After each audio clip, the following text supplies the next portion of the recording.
Here is a quick setup of the Insta360 GO 3S 4K action camera. So you will have the action pod and the GO 3S camera attached together when you open the box.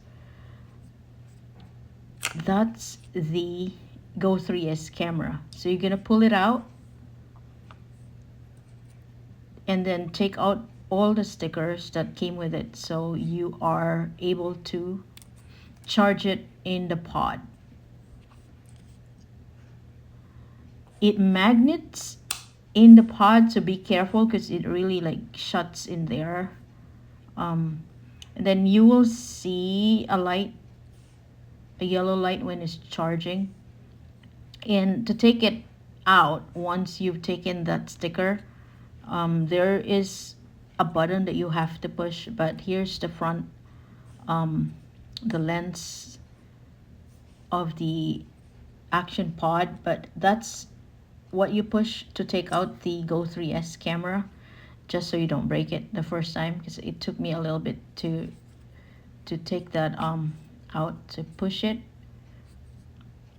that button there. There's an arrow button at first, and then you are gonna easily take it out of the pod. And I'm gonna do it again. That's it. So the pod is the one that holds the charge. So you will charge the pod, and then the GO 3S camera goes in there. And that GO 3S camera has an easy clip attached, included in the purchase. So here is the charging cable that came with it. It's a So first thing you need to do is to charge it, of course, just so you don't have any interruptions when you start setting it up.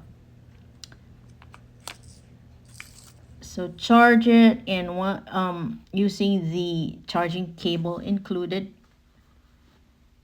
You can charge it with the pod, the GO 3S camera attached to the pod. And then while charging, it's gonna show that color, the orange color.